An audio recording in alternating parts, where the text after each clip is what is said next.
Thank you, Judge Doro, for your patience through this trial. Thank you to the entire prosecution team for being so well prepared for this case. And lastly, thank you to Victim Witness Assistance for looking out for all of us. My name is Donald Tiegs, and I am the father of victim Q, or Erick Tiegs.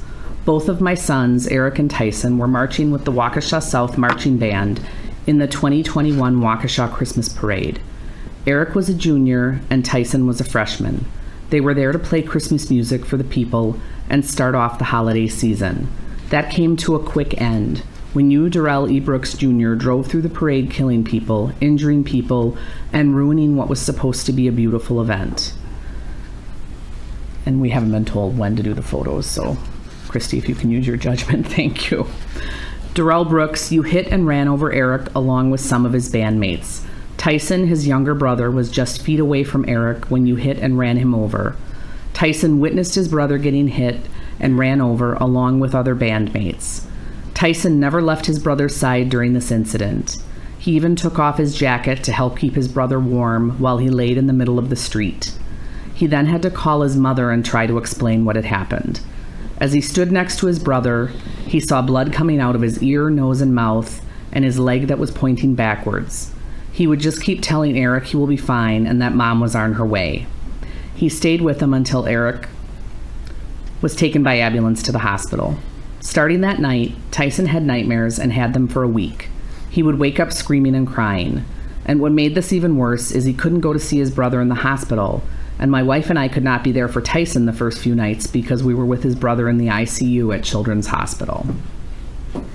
My daughter, who wasn't at the parade but went with her mother to the parade after Tyson called. She stayed with Tyson at the scene and at home when we couldn't be there. She needed to see a psychiatrist to help her deal with what she saw on the streets that day and seeing her brother lying there on the ground not knowing if he would live. She had to be in outpatient care for 2 weeks to help her through what she saw. Erick was an aspiring baseball player for the Waukesha South baseball team and a select baseball player for Styx Academy. He was making his final push to get better and wanting to be scouted by colleges to play in college at an elite level. You took that away from him that November day. He spent 9 days in the hospital. 3 of those were in ICU. Erick suffered from a skull fracture, a major concussion, a C4 fracture, right shoulder fracture, 4 broken ribs, a partially collapsed lung, T6 through T11 fractures, and a left femur fracture that required surgery.